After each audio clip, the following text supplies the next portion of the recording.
तो आज का बाइबल स्टडी को हम शुरू करते हैं। आज शाम को हम लोग अब्राहम का जीवन के बारे में और कुछ सीखने वाले हैं। और पिछले बार आप लोगों को याद है, हमने अब्राहम का जीवन से कुछ बातें सीखा था। परमेश्वर ने अब्राहम का परीक्षा लिया था, और वहाँ पर इस फोटो में आप जो देख रहे क्या हुआ था, क्या घटना हुआ यहाँ पर? अपना बेटे को बलि चढ़ाया। उसका बेटे का नाम क्या क्या है? इसहाक। अब्राहम का बेटे का नाम है इसहाक। तो जैसे वो चाकू को उठाया मारने के लिए, तो क्या हुआ वहाँ पर? परमेश्वर का आवाज आया, बोला कि अब्राहम अब्राहम अपना बेटा पर कुछ हानि ना पहुंचाए। हाँ, परमेश्वर उसका परीक्षा लिया, और जैसे वो चाकू को उठाया अपने बेटे को मारने के लिए, परमेश्वर ने आकाशवाणी दिया और बोला मत मार अपने बेटे को। और उसके बेटे के बदले में क्या बलि हुआ? हाँ, ये जो झाड़ी में फंसा हुआ ये भेड़ का बलिदान हुआ। अभी ये बात को आपको समझने का बहुत ही ज़रूरी है कि खून का बलिदान क्यों ज़रूरत है। ये खून का बलिदान हम लोग कहाँ कहाँ पे सीखा? अब तक जो कुछ भी हमने पढ़ाया आपको, खून का बलिदान कहाँ कहाँ पर हुआ था? सबसे पहले खून का बलिदान कहाँ पे आपको सुनने को मिला या देखने को मिलता है बाइबल में? नूह के समय में बलिदान हुआ, ठीक है, सही है। उससे पहले हुआ या नहीं हुआ? हाँ, कब हुआ? कैन और हबल के समय में भी खून का बलिदान हुआ। कैन ने तो साग सब्जी फल ये सब लाया, लेकिन छोटा भाई हबल ने खून का बलिदान हुआ, और परमेश्वर उस खून का बलिदान जो छोटा भाई हबल लेके आया था उससे प्रसन्न हुआ। खून का बलिदान से परमेश्वर प्रसन्न हुआ। उससे पहले भी हुआ कि नहीं हुआ? बिल्कुल सही। हाँ, आदम और हवा के जमाने में भी, आदम और हवा ने जब पाप किया तो परमेश्वर ने उनको मारा नहीं। परमेश्वर ने बोला था जिस दिन तुम पाप करोगे और फल खाएगा उस दिन मृत्यु आ जाएगा, लेकिन वो लोग नहीं मरे। परमेश्वर ने उनके बदले में ऐसे ही भेड़ का बलिदान किया, और वहां से क्या निकाल के उनको दिया? चमड़ा निकाल के उनको वस्त्र बनाए। तो देखो खून का बलिदान कितना जरूरी है ना। और इसलिए बाइबल सिखाता है बिना खून बहा के पाप क्षमा नहीं हो सकता है। इसलिए खून का बलिदान देना बहुत ही जरूरी है। अभी यहाँ पर खून का बलिदान है, लेकिन परमेश्वर जो क्या कह रहा है कि अभी इसका मनुष्य का खून का जरूरत नहीं है, तो उसके बदले में एक निष्कलंक भेड़ का बलिदान हुआ। आदमी का खून परमेश्वर उसके बदले में एक इंतजाम, एक भेड़ का बलिदान परमेश्वर ने किया। और ये यहाँ पर हम लोग देखते हैं कि इसका भेड़ का बलिदान इसहाक के बदले में दिया है। वैसे ही नया नियम में जब हम प्रभु यीशु मसीह के बारे में जब हम सीखते हैं, तो वही बात हम लोगों को पता चलता है। क्या हमारे बदले में कौन मरा? प्रभु यीशु मसीह। हम सब पापी है, इसमें इसहाक भी पापी है।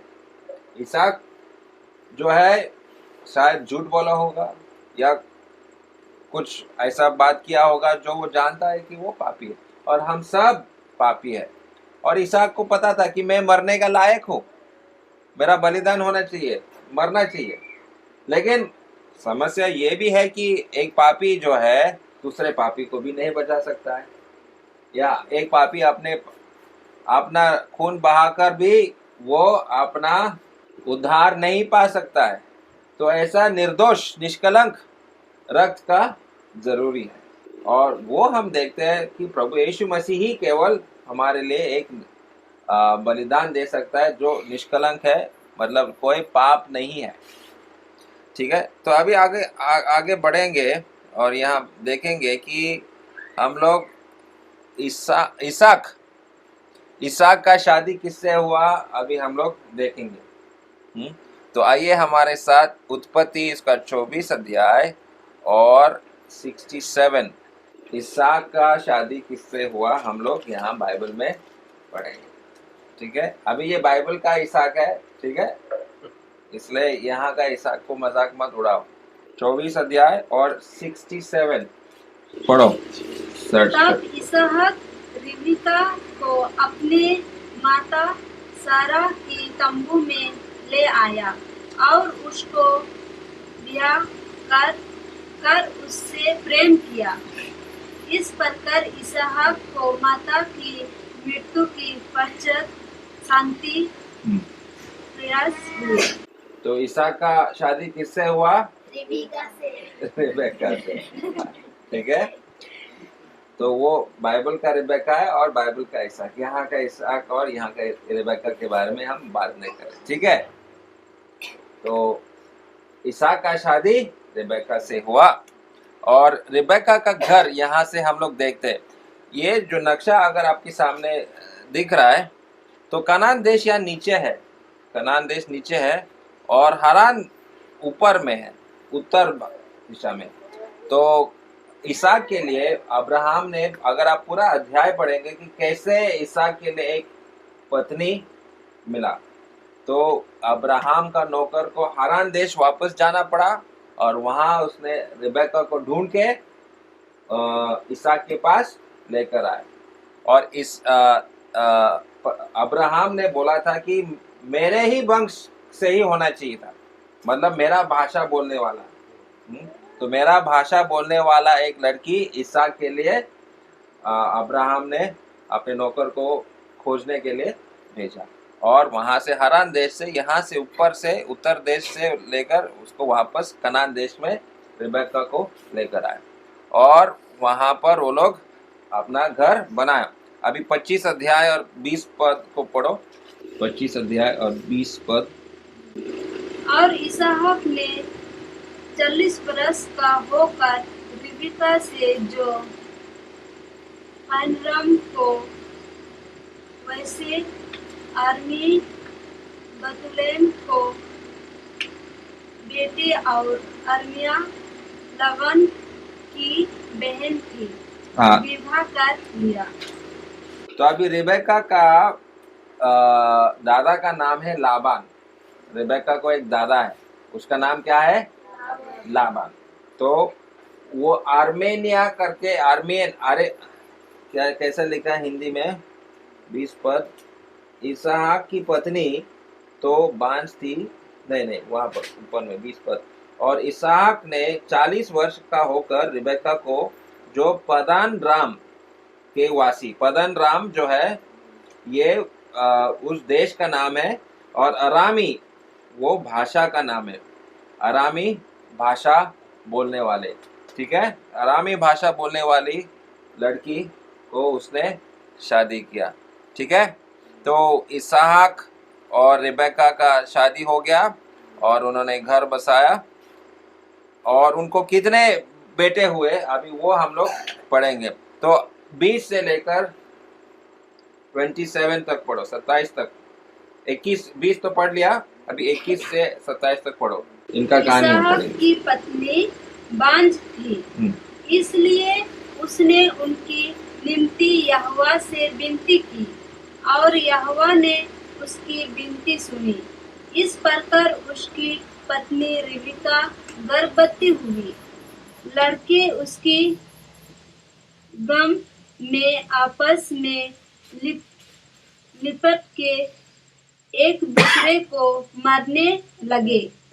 तब उसने कहा, मेरी जो ऐसे ही दशा रहेगी तो मैं कैसे जीवित रहूंगी? और वह यहोवा की इच्छा पूछने को गई। तब यहोवा ने उससे कहा, तेरे गर्भ में 2 जातियां हैं और तेरे कोख से निकलते ही 2 राज्य के लोग अलग अलग होंगे और एक राज्य के लोग दूसरे से अधिक समर्थ होंगे और बड़ा बेटा छोटे के अधीन होगा। तब उसकी प्रसव की समय आया तब क्या प्रकट हुआ कि उसकी गर्भ में जुड़वे बालक है। पहला जो उत्पन्न हुआ वह लाल नीला और उसका सारा शरीर कंबल के सामने रोममय था, इसलिए उसका नाम यशवा रखा गया। पीछे उसका भाई अपने हाथ से यशवा की एड़ी पकड़े हुए उत्पन्न हुआ और उसका नाम याकूब रखा गया। जब रिबका ने उनको जन्म दिया तब इसहाक 60 बरस का था। फिर वे लड़के बढ़ने लगे और यशवा तो बन बशीर होकर चतुर सीखकर खेलने वाला हो गया, पर याकूब सीधा मनुष्य था और तंबू में रहा करता था। बस, थैंक यू। वे यहाँ पर हम लोग देखते हैं कि सबसे पहले बात वो 21 पद में लिख रहा है कि इसहाक की पत्नी तो बांझ थी। इसका मतलब क्या है? उसका बच्चा नहीं, शादी हो गया, बहुत दिन बीत गया, बच्चा नहीं हो रहा है। तो वो लोग प्रार्थना किया और परमेश्वर ने उनका प्रार्थना सुना। और देखो वो 21 पद में हम लोग कहते हैं कि इसहाक ने प्रार्थना किया, और जब इसहाक ने प्रार्थना किया तो परमेश्वर ने उसका प्रार्थना सुना और उसका पत्नी रिबेका गर्भवती बनी। तो जब वो गर्भवती बनी तो उसके पेट में क्या हो रहा है? उसको समझ में आ रहा है पेट के अंदर झगड़ा हो रहा है। हाँ, तो वो सोच रहे, अरे मेरे पेट के अंदर क्या हो रहा है? हाँ, जो माँ ने बच्चा पैदा किया वो लोग जानते क्या होता है। कभी कभी बच्चा पेट के अंदर से लात मारता है। हाँ, माँ लोग जो बैठे हैं वो लोग, उनको ही पता है, बाप लोगों को ये बात समझ में नहीं आएगा। तो वो सोच रही है क्या हो रहा है मेरे पेट के अंदर, ऐसा क्यों हो रहा है? तो उसने भी प्रार्थना किया और परमेश्वर ने जवाब दिया कि तुम्हारे पेट में क्या है? 2 वंश है, 2 अलग अलग जाति है, और वो अंदर में 2 जाति के लोग क्या करेंगे? झगड़ा करते हैं। उराव और दूसरा क्या है इधर में? बिहारी बंगाली।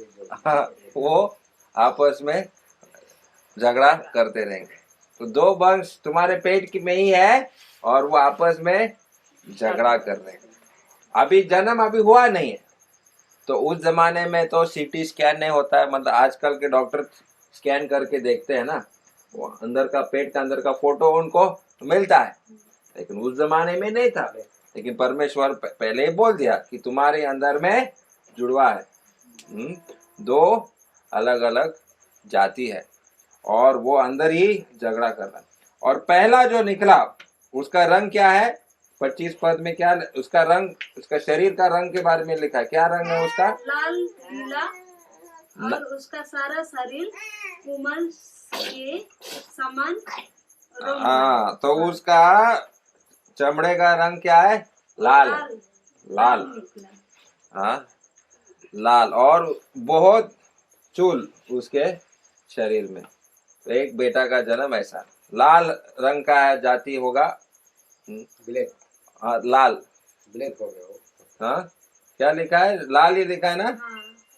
रेड, इंग्लिश में रेड बोलता है। आपका बाइबल में भी लिखा है ऐसे, लाल ही लिखा है ना? हाँ, तो लाल रंग का जाति है और बहुत चूल, पूरा शरीर के ऊपर ज्यादा चूल होगा, केस। ठीक है। और दूसरा वाला क्या था? कैसा था वो? उसका नाम एसौ रखा। पीछे उसका भाई अपने हाथ से एसवा को एड़ी पकड़े हुए उत्पन्न हुआ और उसका नाम याकूब रखा गया। हाँ, अभी देखो, जब माँ के पेट से जब बाहर निकल रहा है तो वहां पर भी झगड़ा करके ही निकल रहा है। हाँ, मैं पहला जाऊंगा, मैं पहला जाऊंगा, मैं पहला जाऊंगा, मैं पहला जाऊंगा, ऐसा वो अंदर ही अंदर झगड़ा कर रहा है। तो ईसौ बाहर निकला पहला, लेकिन छोटा भाई छोड़ना नहीं चाह रहा है। वो उसको पकड़ के रखा है, छोड़ूंगा नहीं तुझे, छोड़ूंगा नहीं, ऐसा वो पकड़ के बाहर निकला। तो वहां पर ऐसा लिखा है कि जो बड़ा भाई कैसा आदमी था, 27 पद में हमने पढ़ा, एसाव कैसा आदमी था, वनवासी। वनवासी होकर चतुर। हाँ, वनवासी और चतुर। वनवासी, वनवासी का मतलब क्या है मालूम है?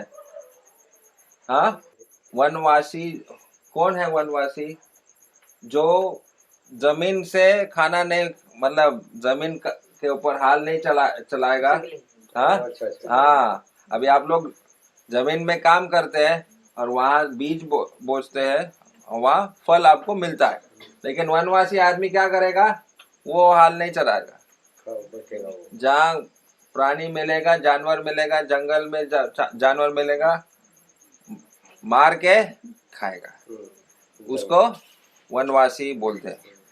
पकाकर मतलब ऐसा रन्ना अच्छा अच्छा खाना वो नहीं खाना चाहता है। हाँ, अगर मिलेगा तो कच्चा खाएगा या ऐसे ही आग पे तवा पे गरम करके खा लेगा। उसको ऐसा खाना ही पसंद, ऐसा रहना, जंगल में रहना ही उसको पसंद है। उनको वनवासी बोलते हैं। समझ गया? हाँ, लेकिन दूसरा भाई कैसा है? दूसरा भाई क्या करता है? बहुत सीधा, वही 27 पद में, परंतु याकूब सीधा मनुष्य था और तंबुओं में रहा करता था। सीधा आदमी था, साधारण व्यक्ति, सीधा साधा व्यक्ति था। ठीक है, तो यहाँ से हम लोगों को देखते हैं कि रेबेका को कितना बेटे हुआ? दो। और वो लोग क्या, कैसे भाई लोग थे? जुड़वा। कुछ ही सेकंड का फर्क है, लेकिन वहां वो लोग दोनों भी क्या कर रहा है? बार बार क्या करता है? पेट, माँ के पेट में से ही वो झगड़ा करना शुरू किया। ठीक है, तो ऐसा ये उनका नाम था। एक है एसौ, दूसरा है याकूब। अभी ये नाम याद रखना। अभी इनका पिताजी का नाम क्या है? एसौ। और याकूब का पिताजी का नाम क्या है? इसहाक। और इसहाक का पिताजी का नाम क्या है? हाँ, अभी रिश्ता को, इस परिवार को ध्यान से आपको समझना पड़ेगा। एसौ और याकूब, और उनका पिताजी का नाम है इसहाक, और इसहाक का पिताजी का नाम है अब्राहम। ठीक है, अभी ये झगड़ा तो हो रहा है, अभी जब बड़े हो गए तो और भी झगड़ा हो रहा है। तो इसके बारे में अभी हम पढ़ेंगे। देखो 25 अध्याय 28 से 34 से पढ़ेंगे। 25 उत्पत्ति 25, 28 to 34 पढ़े। इसहाक एसवा के आहेर का मांस खाया करता था, इसलिए वह उसके प्रीत रखता था, पर रिबका याकूब से प्रीत रखती थी। एक दिन याकूब भोजन के लिए कुछ दल पका रहा था और एसवा जंगल से थका हुआ आया। तब एसवा ने याकूब से कहा, वह जो लाल वस्तु है उसे लाल वस्तु में से मुझे कुछ खिला, क्योंकि मैं थका हूँ। इसी कारण उसका नाम एदोम भी पड़ा। याकूब ने कहा, अपने पहलौठा का अधिकार जब मेरे हाथ बेच दे। एसवा ने कहा, देख, मैं तो अभी मरने पर हूँ, इसलिए पहलौठ की अधिकार से मेरा क्या लाभ होगा। याकूब ने कहा, मुझे से अभी शपथ खा। तब उसने उससे शपथ खाई और अपना पहलौठा का अधिकार याकूब के हाथ बेच डाला। कहाँ से बोले भैया? 34 तक पढ़ लिया, अंत तक पढ़ लिया। तो अब एक 34 सिर्फ पढ़ना है। हाँ। इस पर याकूब ने एसवा को रोटी और पकाए हुए मसूर की दाल दी और उसने खाया पिया और उठकर चला गया। यह एसवा ने अपना पहलौठा का अधिकार तुच्छ जाना। हाँ, पहलौठा का अधिकार तुच्छ जाना। अभी ये इस कहानी को ध्यान से समझने का कोशिश करो, ठीक है। अपने तरीके से मैं समझाऊंगा आपको, अगर समझ में नहीं आया बाद में आप प्रश्न कीजिए। तो ये दोनों भाई जुड़वा भाई है, अभी आप लोग पता चला। और एक ये बड़ा भाई ये वनवासी है, देखो इसका तीर है उसके पीठ में। हाँ, तो ये एक दिन जंगल में गया कुछ जानवर को पकड़ने के लिए, लेकिन कुछ नहीं मिला, कोई भी जानवर उसके हाथ में नहीं आया। तो सारा दिन वो शिकार करता रहा, लेकिन शिकार नहीं मिला। तो वो घर आया, थका हुआ आया। देखो, शिकार करने जाने से आदमी कैसा थक जाते हैं आप लोगों को मालूम है, बहुत चलना पड़ता है, घूमना पड़ता है। लेकिन अगर शिकार नहीं मिला तो आदमी जो है बहुत थक जाता है। तो घर तो कैसे तो पहुंच गया, अभी थका हुआ है, भूखा है, पेट से आवाज भी निकल रहा है, ऐसा भूख लगा हुआ है, जोर से भूख लगा हुआ है। तो उसका छोटा भाई याकूब क्या बना रहा था, वहां पर लिखा है वो दाल बना रहा है, लाल रंग का दाल। अभी लाल रंग का दाल कौन सा है? मसूर दाल। ये याकूब जो है बहुत बढ़िया खाना बनाने वाला आदमी। मसूर दाल, ये मसाला दो, ये दे दो, ऐसा ऐसा करके वो मसूर दाल का खुशबू उसको आ रहा है। वाह, मसूर दाल तो बहुत बढ़िया लग रहा है, दिखने में तो भी सही है। तो वो जाके पूछा अपने छोटा भाई को, भाई मैं तो शिकार करने गया था लेकिन कुछ मिला नहीं, मैं बहुत भूखा, थोड़ा खाना देना मुझे प्लीज। तो ये छोटा भाई उससे भी चतुर है। याकूब क्या है? बहुत ही चतुर है। अभी एक बात, याकूब जो छोटा भाई, उसको विश्वास था कि परमेश्वर अपना मसीहा को भेजने वाला है, और वो मसीहा जो आएगा एक ही वंश से। अभी अब्राहम को परमेश्वर ने दिया था कि बोला था, अभिवचन दिया था कि तुम्हारे वंश से क्या होगा, उद्धार करता आएगा। और अब्राहम को एक ही बेटा हुआ, तो वही बात परमेश्वर ने इसहाक को भी बोला कि तुम्हारे वंश से क्या होगा, मुक्तिदाता, उद्धार करता, जो लोगों को छुड़ाएगा, पापों से छुड़ाएगा, वो आएगा। अभी ये बात छोटा भाई याकूब को भी मालूम है। तो वो सोच रहा, अरे अब मैं तो छोटा हूँ, मेरा भैया को सब आशीर्वाद मिलेगा, वो तो बड़ा भाई है, मैं तो छोटा, कुछ काम का आदमी नहीं हूँ, मैं घर पे रन्ना ही करता रहता हूँ दिन भर। तो वो सोचता रहता, काश मैं बड़ा भाई होता, वो सारा आशीर्वाद मुझे मिलता है जो अब्राहम को परमेश्वर ने आशीर्वाद दिया, जो इसहाक को परमेश्वर ने आशीर्वाद दिया, अभी ये वनवासी को मिलेगा वो आशीर्वाद। मैं घर में सिर्फ रन्ना करता रहता हूँ, खाना बना रहता हूँ। तो उसको दुख लग रहा है। तो अभी ये सोचा, अरे अभी मौका है, हम इसके साथ बात करेंगे, और मैं बोलूंगा अभी मैं बड़ा भाई बन जाऊंगा, तुम छोटा भाई। हाँ, तो देखो इसका बुद्धि भी देखो। तो बोले, बड़ा भाई होने का अधिकार तुम मुझे दे दो। तो ईसा तो बड़ा भैया है, वो ये बोलना चाहिए, नहीं मैं तो बड़ा भाई हूँ, मैं नहीं बोलूंगा, एक दिन नहीं खाना खाया तो कोई बात नहीं। लेकिन वो भूख के मारे बोला, अरे मैं तो मरने वाला हो गया, तो मुझे दे दो खाना। वो मैं बड़ा भाई होके क्या फायदा, क्या लाभ है, मुझे तो कुछ मिलने वाला नहीं है।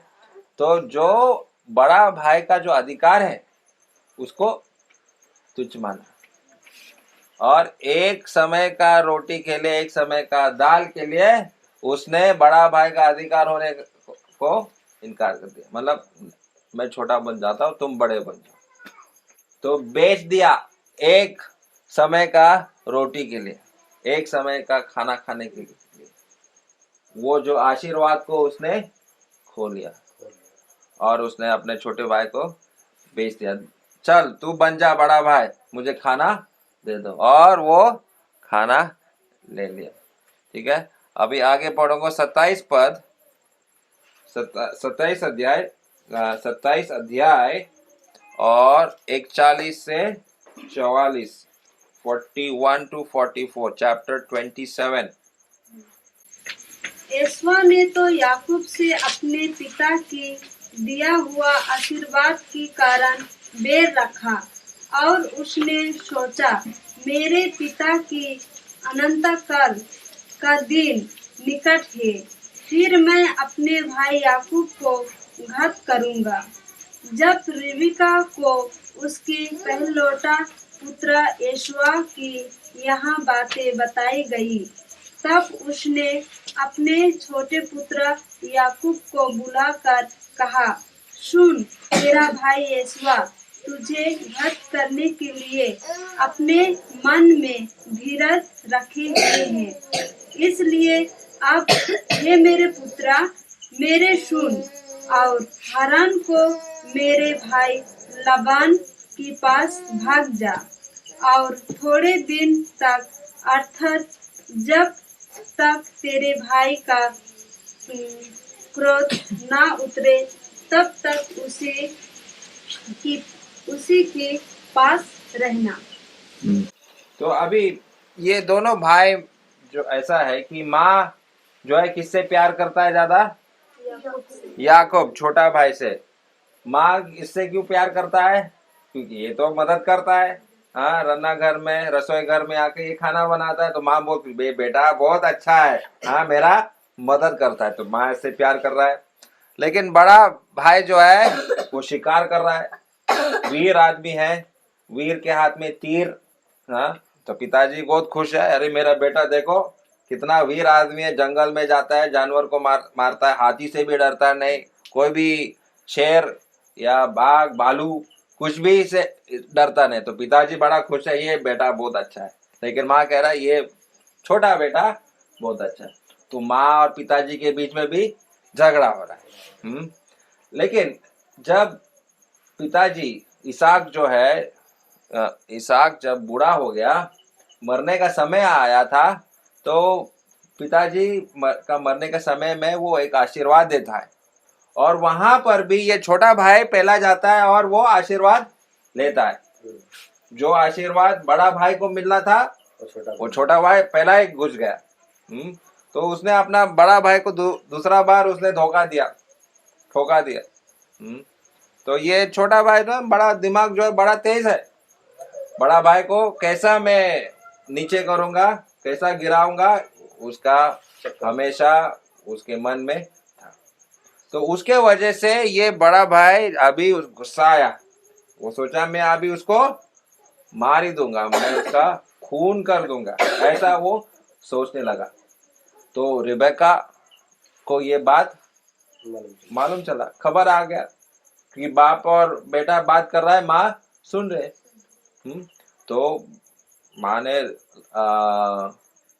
याकूब को बोला, छोटा भाई को, तू एक काम कर, तू अपना मामा का घर जा। मामा का नाम क्या है? लबान। हाँ, लाबान। हाँ, लाबान का घर तुम चला जा, मेरा मामा का घर में तुम जाओ और वहां पर रहो, तब तक इसका गुस्सा ठंडा हो जाएगा। तो उसने अपना माँ का बात को सुनना पड़ा। और 28 अध्याय चैप्टर 28 और उसका 10 पद को पढ़ो। याकूब बेशुआ से निकलकर हारान की ओर चला। हारान, अभी हारान में कौन रहता है? याकूब। हारान में लाबान रहता है। लाबान कौन है? रिबेका का भैया। हाँ, तो अभी याकूब ये छोटा भाई अभी जाएगा अपना मामा का घर में, बहुत दूर है, उत्तर दिशा में, जहाँ रिबेका आई थी हारान देश से, हारान से वहां पर कनान देश में आई थी। तो अभी ये छोटा भाई, हाँ ये वाला छोटा भाई याकूब कहाँ जाएगा? अपना मामा का घर में, मामा का घर में वो चला गया। तो ठीक है, अभी आगे देखेंगे क्या है। तो ये ईसा है और ये याकूब है, और इन दोनों के बीच में भी, जैसे अभी ऐसे दो भाइयों के बीच में कहाँ पे झगड़ा हुआ था आप लोग सुना बाइबल में? काइन और हबेल में भी झगड़ा हुआ था। एक ने विश्वास किया था, छोटा भाई ने विश्वास किया था, और बड़ा भाई ने विश्वास नहीं किया था। और उसी प्रकार से यहाँ छोटा भाई विश्वास कर रहा है, लेकिन गलत तरीके से वो विश्वास को कर रहा है, मतलब गलत तरीके से वो आशीर्वाद को पाने का कोशिश कर रहा है। हाँ, चालाकी से वो आशीर्वाद खींचने का कोशिश कर रहा है, और परमेश्वर को ये बात पसंद नहीं है। चालाकी, अपना बुद्धि का इस्तेमाल मत करो, परमेश्वर अपने समय में सब आपको दे देगा, तुम चालाकी मत करो। और ये परमेश्वर उसको सिखाना चाह रहा था। और ईसा भी बड़ा भाई, ईसा जो बड़ा भाई है कैन के तरह था, विश्वास नहीं कर रहा है। जो परमेश्वर का आशीर्वाद उद्धार करता आएगा, ये सब चीजें उसको समय नहीं है, फालतू बात है उसको लग रहा है, ठीक है। और कुछ भी बात जो परमेश्वर जो बोलने वाला, जो आशीर्वाद देने वाला है, उस पर उसका कोई विश्वास नहीं है, ठीक है। तो अभी वो प्लान किया अपने भाई को मारने के लिए। अभी क्या हो गया जरा देखेंगे। अभी पढ़ो 28 अध्याय 11 और 12 पढ़ो। और उसने किसी स्थान में पहुंचकर रात वहीं बिताने का विचार किया, क्योंकि सूर्य अस्त हो गया था। इसलिए उसने उस स्थान की पथरवाई में से एक पत्थर ले अपना तकिया बनाकर रखा और उसी स्थान में से सो गया। तब उसने स्वप्न में क्या देखा कि एक सीढ़ी पृथ्वी पर खड़ी है और उसका सिरा स्वर्ग तक पहुंचाया है, और परमेश्वर के दूत उस पर से चढ़ते उतरते हैं। तो यहाँ पर हम लोग क्या देखते हैं कि अभी वो मामा का घर जा रहा है, यात्रा बहुत ही लंबा है, और रात के समय में उसको क्या मिला? तकिया के लिए एक बड़ा पत्थर मिला तकिया के लिए, और वो पत्थर पर वो अपना सिर रखा और सो गया। और जैसे वो सो गया तो उसको एक सपना आता है, और सपना में वो क्या देखता है? स्वर्गदूत ऊपर जाते हैं और हाँ, स्वर्गदूत ऊपर नीचे कर रहे, स्वर्ग खुल गया और वहां स्वर्गदूत ऊपर जा रहा है, नीचे जा रहा है, और एक सीढ़ी जा रहा है वहां पर, वो सीढ़ी से वो लोग ऊपर नीचे कर रहा है। तो ये सपने का क्या मतलब है, क्या अर्थ है, वो सोच रहा होगा। आगे पढ़ेंगे। और ठीक है, इस सीढ़ी के ऊपर में क्या दिख रहा था? वो 12 पद में जरा ऐसा लिखा है, कुछ लिखा है क्या? तब उसने स्वप्न में क्या देखा कि एक सीढ़ी पृथ्वी पर खड़ी है और उसका सिरा स्वर्ग तक पहुंचाया है, और परमेश्वर की दूत उस पर से चढ़ते उतरते हैं। 13 पद भी पढ़ो। और यहोवा उसके ऊपर खड़ा होकर कहता है, मैं यहोवा तेरे दादा अब्राहम का परमेश्वर और इसहाक का भी परमेश्वर हूँ, जिसे भूमि पर तू लेता है उसी में तुझको और तेरे वंश को दूंगा। हाँ, तो देखो वहाँ 13 पद में ऐसा पहला लाइन में ऐसे लिखा, और यहोवा उसके ऊपर खड़ा होकर, यहोवा यहाँ पर खड़ा हुआ। देखो वो सीढ़ी का वहाँ जो द्वार जो है वहां पर परमेश्वर खड़ा है, और परमेश्वर उससे बात कर रहा है। परमेश्वर कह रहा है कि मैं तुमको यही भूमि जहाँ पर तुम सोया हुआ है, वो भूमि, वो जमीन जो है मैं तुमको देने वाला हूँ, और तुम्हारे वंश को। तो वो आशीर्वाद वो छीनने का कोशिश कर रहा है ना, चोरी करने का कोशिश कर रहा था। परमेश्वर अभी कह रहा है ऐसा मत करना, नहीं करना था, वो तुमको मिलने वाला है, और तुमको तुम्हारे वंश में ही ये सब जमीन जो है तुमको मिलने वाला है। लेकिन ये जो यहाँ पर जो दिख रहा है ना, ये गेट या वो द्वार जो है वो प्रभु यीशु मसीह है। वो द्वार कौन है? प्रभु यीशु मसीह है। स्वर्ग के द्वार हमारा प्रभु यीशु मसीह ही है। वो नया नियम में जब हम पढ़ते हैं, प्रभु यीशु मसीह कहता है द्वार में ही हूँ, स्वर्ग जाने के लिए द्वार में ही हूँ, और वहां पर वो खड़ा है। एक ही द्वार है और दूसरे तो जगह है नहीं। और मार्ग भी प्रभु यीशु मसीह, मार्ग सत्य और जीवन केवल प्रभु यीशु मसीह। सत्य का मार्ग को अपनाना है। वो झूठ बोलकर अपना मार्ग को बनाना चाहता है। झूठ के ऊपर हम अपना रास्ता नहीं बना सकता है। झूठ बोलते बोलते बोलते हम लोग गड्ढे में गिर जाएंगे। सत्य का मार्ग पर हमको चलना है, और वही बात परमेश्वर उसको बता रहा है। ठीक है, और अभी आगे थोड़ा पढ़ो 28 अध्याय 13 तो पढ़ लिया, 14 से 15 पढ़ो। और तेरा वंश भूमि की धूल की किनकों की समान बहुत होगा, और पश्चिम पूरब उत्तर दक्षिण चारों ओर फैलता जाएगा। और तेरे वंश की द्वारा पृथ्वी की सारे कुल आशीष पाएंगे। और सुन, मैं तेरे संग रहूंगा, और जहाँ कहीं तू जाए वहाँ तेरा रक्षा करूंगा, और तुझे इस देश में लौटा ले आऊंगा। मैं अपने कही हुई को जब तक पूरा ना कर लूं, तब तक तुझको ना छोड़ूंगा। छोड़ूंगा। तो परमेश्वर अभी कह रहा है मैं तुम्हारे साथ हूँ, और मैं तुमको वापस भी इस जगह पर लेकर आऊंगा। और वो कहाँ जा रहा था? उसके मामा का घर में, लाबान का घर जा रहा था, बहुत दूर है। तो वहां जाके भी परमेश्वर कह रहा है मैं तुम्हारे साथ रहूंगा, और वहां से जब तुम आना है मैं तुमको यहाँ सुरक्षित वापस लेकर आऊंगा। अभी 29 अध्याय 29 29 और 1 पद को पढ़ो। फिर याकूब ने अपना मार्ग लिया और पूर्विया के देश में आया। ठीक है, अभी वो अपना मामा का देश में पहुंच गया। अभी मामा का देश में पहुंचने के बाद वो मामा को मिलता है, और वहाँ उसको वो कहानी आप लोग पढ़ सकते कि क्या क्या हुआ। लेकिन अभी वो सारा पढ़ने के लिए हमारे पास समय नहीं। लेकिन अभी 31 अध्याय चैप्टर 31 में आओ और उसका 13 पद को पढ़ो। वहाँ क्या होता है?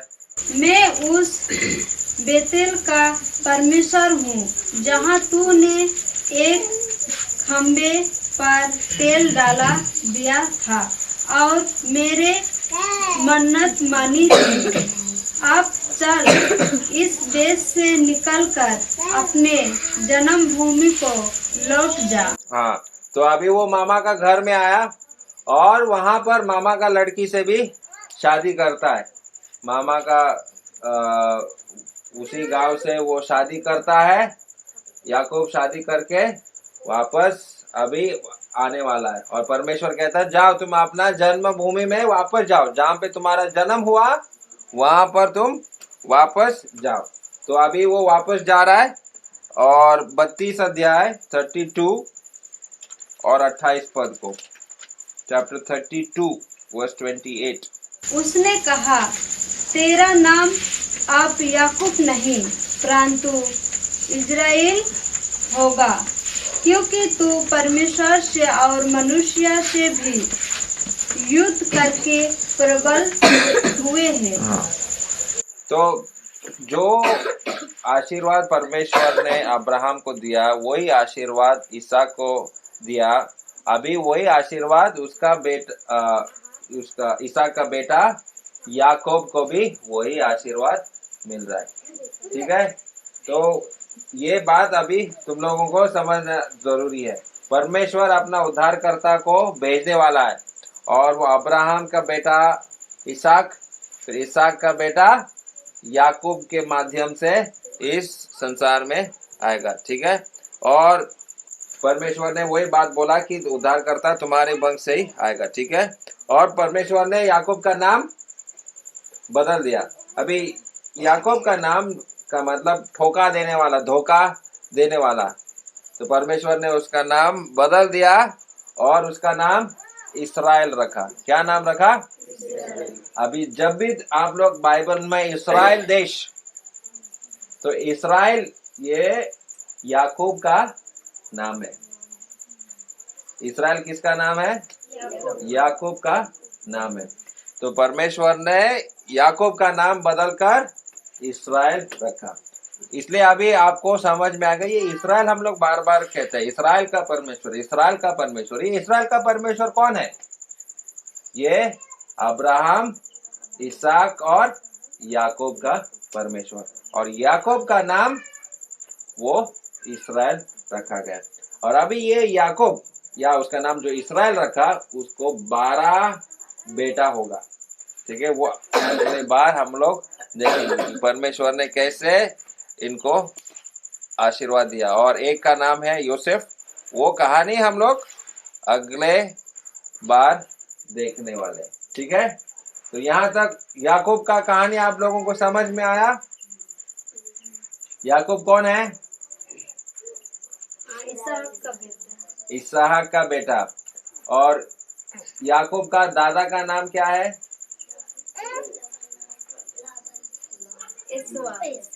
एसा। हाँ, एसा। और याकूब का माँ का नाम क्या है? रिबेका। और रिबेका का भैया का नाम क्या है? लाबान। और एसा का पिताजी का नाम क्या है? इसहाक। और याकूब का दादाजी का नाम क्या है? अब्राहम। अभी ये परिवार आपको समझ में आ रहा है? हाँ, परमेश्वर ने एक परिवार को चुना, दादाजी, फिर इसहाक और सब इसहाक का बेटा। ऐसा करके परमेश्वर ने अभी अपना आशीर्वाद उस परिवार के जरिए पूरा दुनिया को मिलने वाला है। ठीक है, तो कोई प्रश्न है किसी को?